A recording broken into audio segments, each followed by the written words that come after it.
राधे राधे दोस्तों, कैसे हैं आप सब। दोस्तों, हमारे YouTube चैनल पर आपका स्वागत है।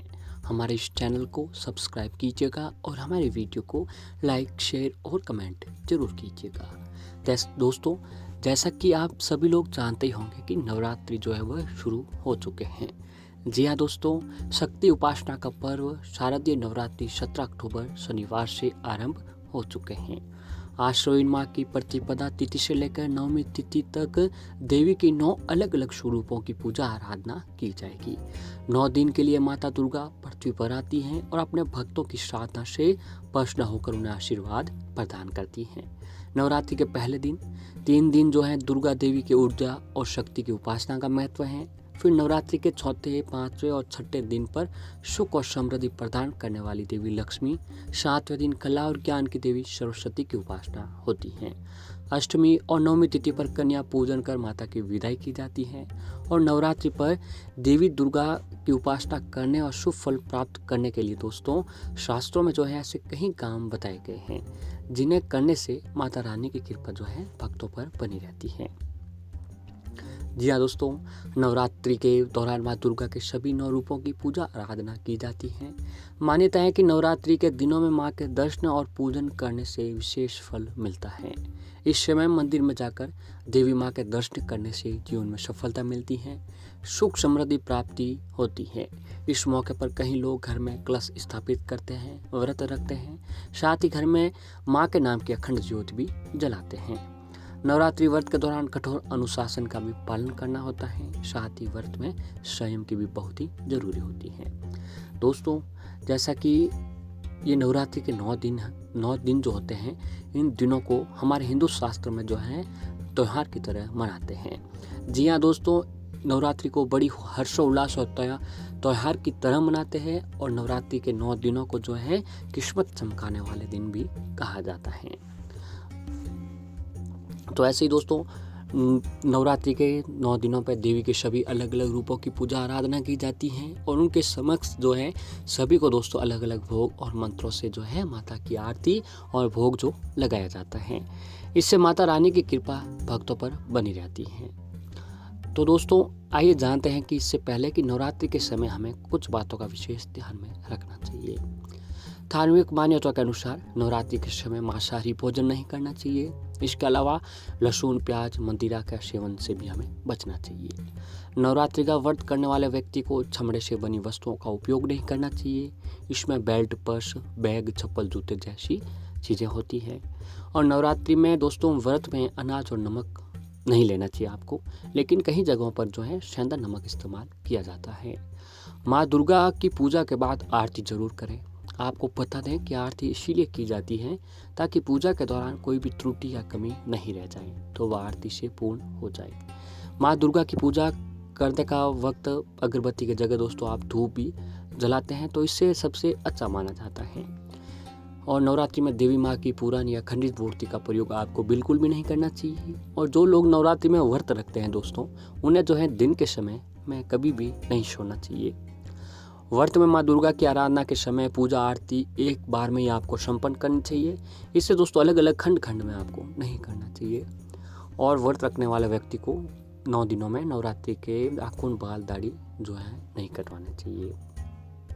तो अब दोस्तों आइए जानते हैं कि नवरात्रि के 5 दिन के माता जी के बारे में और उनको भोग और मंत्रों के बारे में। दोस्तों, शारदीय नवरात्रि हिंदुओं के प्रमुख त्योहारों में से एक होता है, जिसे दुर्गा पूजा के नाम से भी जाना जाता है। नवरात्रि के दौरान माँ दुर्गा के सभी 9 रूपों की पूजा की जाती है। माँ दुर्गा को 9 दिन अलग अलग उनका मनपसंद भोग लगाने से माँ अपने भक्तों पर खास कृपा बरसाती है। नवरात्रि के 9 दिनों को बेहद ही पवित्र माना जाता है और इस दौरान लोग देवी के 9 रूपों की आराधना कर उनसे आशीर्वाद मांगते हैं। मान्यता है कि इन 9 दिनों में जो भी भक्त सच्चे मन से माँ दुर्गा की पूजा करता है, उसकी सभी इच्छाएं पूर्ण हो जाती हैं। कहा जाता है कि नवरात्रि में पहले दिन से लेकर अंतिम दिन तक माता भगवती को उनका मनपसंद भोग लगाने से माँ अपने भक्तों पर खास कृपा बरसाती हैं और माता रानी की कृपा से भक्तों की परेशानियां जो दूर होने लगती हैं। दोस्तों, नवरात्रि का 5वां दिन स्कंद माता की उपासना का दिन होता है। मोक्ष के द्वार खोलने वाली माता परम सुखदायी है। माँ अपने भक्तों की समस्त इच्छाओं को पूर्ति करती हैं। स्कंद माता की 4 भुजाएं हैं। इनकी दाहिनी तरफ नीचे वाली भुजा जो ऊपर की ओर उठी हुई है उसमें कमल पुष्प है। बाईं तरफ के ऊपर भुजा में वर मुद्रा में तथा नीचे वाली भुजा में ऊपर की ओर उठी है उसमें भी कमल पुष्प ली हुई है। इनका वर्ण पूर्ण शुभ्र है। ये कमल के आसन पर विराजमान रहती हैं। इसी कारण इन्हें पद्मानाशा देवी भी कहा जाता है। सिंह भी इनका जो है वो वाहन है दोस्तों। माता रानी जो है सिंह पर सवार होते हैं। माता स्कंद माता की पूजा विधि कुछ इस प्रकार से है कि नवरात्रि के 5वें दिन माँ स्नान आदि से निवृत्त हो जाएं। आपको 5वें दिन जो है स्नान आदि से निवृत्त हो जाना है, फिर स्कंद माता का स्मरण करना है। और दोस्तों माता स्कंद माता के समक्ष आपको व्रत उपवास अवश्य ही रखना चाहिए। इसे माता रानी हम पर प्रसन्न होती है। इसके बाद स्कंद माता को अक्षत, धूप, गंध, पुष्प अर्पित करें। इनको बतासा, पान सुपारी, लौंग का जोड़ा, किशमिश, कमलगट्टा, कपूर, गुग्गल, इलायची का आदि भी आपको चढ़ाना चाहिए। फिर स्कंद माता की आरती करें और स्कंद माता की पूजा करने से भगवान कार्तिकेय भी जो है हम पर प्रसन्न होते हैं। और दोस्तों देवी माँ की जब भी आप पूजा आराधना करते हो स्कंद माता की, तो आपको इस मंत्र का जो है जाप अवश्य ही करते रहना चाहिए। इससे माता रानी बहुत ही जल्द प्रसन्न होती हैं। वो दोस्तों मंत्र है, या देवी सर्वभूतेषु माँ स्कंद माता रूपेण संस्थिता नमस्तस्यै नमस्तस्यै नमस्तस्यै नमो नमो। या देवी सर्वभूतेषु माँ स्कंद माता रूपेण संस्थिता नमस्तस्यै नमस्तस्यै नमस्तस्यै नमो नमो। इस मंत्र का जाप करें। और दोस्तों माता रानी को जो है आपको एक इस चीज़ का भोग आपको अवश्य ही लगाना चाहिए। अगर दोस्तों आप इस चीज़ का भोग लगा देते हैं तो माता रानी की कृपा आपके ऊपर बनी रहती है। नवरात्रि के 5वें दिन माँ दुर्गा के परम पंचम स्वरूप माँ स्कंद माता की पूजा होती है।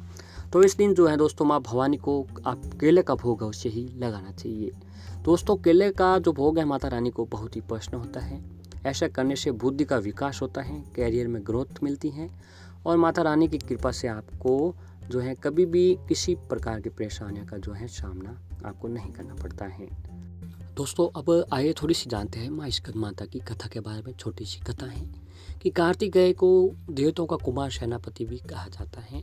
कार्तिकेय को पुराणों में शरद कुमार, स्कंद कुमार आदि नामों से भी जाना जाता है।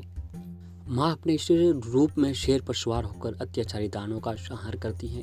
पर्वतराज की बेटी होने के कारण इन्हें पार्वती जी भी कहते हैं। भगवान शिव की पत्नी होने के कारण इनका नाम एक माहेश्वरी भी है। इनके गौर वर्ण के कारण इन्हें गौरी भी कहा जाता है। माँ को अपने पुत्र से अधिक प्रेम है, इसीलिए इन्हें जो है दोस्तों स्कंद माता भी कहा जाता है, जो अपने पुत्रों से अत्यधिक प्रेम करती है। माँ कमल के पुष्प पर विराजित अभय मुद्रा में होती है, इसीलिए इन्हें पद्मनाशायी देवी और विद्या वाहिनी दुर्गा भी कहा जाता है। और तो दोस्तों ऐसे अगर आप नवरात्रि के इन दिनों में ये काम भी कर लेते हैं तो माता रानी की कृपा आपके ऊपर बनी रहती है। अपने हर काम में सफल होने के लिए, धन संपदा प्राप्त करने के लिए नवरात्रि के अष्टमी के दिन माता महागौरी को कमल गट्टा जरूर चढ़ाएं। कमल गट्टे के साथ माता को सबसे प्रिय लाल गुड़हल का फूल भी आपको चढ़ाना चाहिए। हर दिन नवरात्रि में देवी को ताजे फूल चढ़ाना चाहिए और पूजा घर में साफ सफाई का विशेष ध्यान देना चाहिए। पुराने हो चुके फूलों को कभी भी कूड़ेदान में नहीं फेंकना चाहिए, बल्कि किसी नदी कुएं में प्रवाहित कर देना चाहिए। और अष्टमी या शुक्रवार के दिन आपको झाड़ू खरीद कर लाना चाहिए। ऐसा करने से आपके ऊपर और परिवार के बाकी सदस्यों पर माता रानी की कृपा जो है वो बनी रहती है। नवरात्रि में दोस्तों आपको हर रोज दुर्गा सप्तशती का पाठ करना चाहिए। दुर्गा सप्तशती का पाठ करने से आपकी सभी तरह के जो बिगड़े हुए काम थे वो पूरे होने लगते हैं और माता रानी की कृपा आपके ऊपर बनी रहती है। और अगर आप चाहते हैं कि आपको हर तरह की आपकी मनोकामना पूरी हो, तो इसके लिए दोस्तों आपको नवरात्रि के दिनों में गाय को जो है रोटी जरूर खिलाएं। नवरात्रि के 9 दिनों तक ऐसा करने से माता रानी की कृपा से जो है आपकी मनोकामना और आपका भाग्य जो है आपके साथ देने लग जाता है। नवरात्रि के दिनों में आपको घर के ईशान कोण में तुलसी का पौधा जरूर लगाएं। ये उपाय करने से घर पर माता रानी की कृपा बनी रहती है और इससे दोस्तों घर में धन का आगमन जो है वो बना रहता है। क्योंकि दोस्तों ये काम अगर हम नवरात्रि के दिनों में करते हैं तो माता रानी की कृपा भक्तों पर बनी रहती है और माता रानी की कृपा से भक्त जो है दोस्तों उन्हें नई नई सफलता प्राप्त होती है। उनके जीवन में कभी परेशानियों का सामना उनको नहीं करना पड़ता है और माता रानी की कृपा से जो है भक्त नई नई सफलता प्राप्त करते हैं। तो दोस्तों नवरात्रि के इन दिनों में आपको ये काम जो है अवश्य ही करते रहना।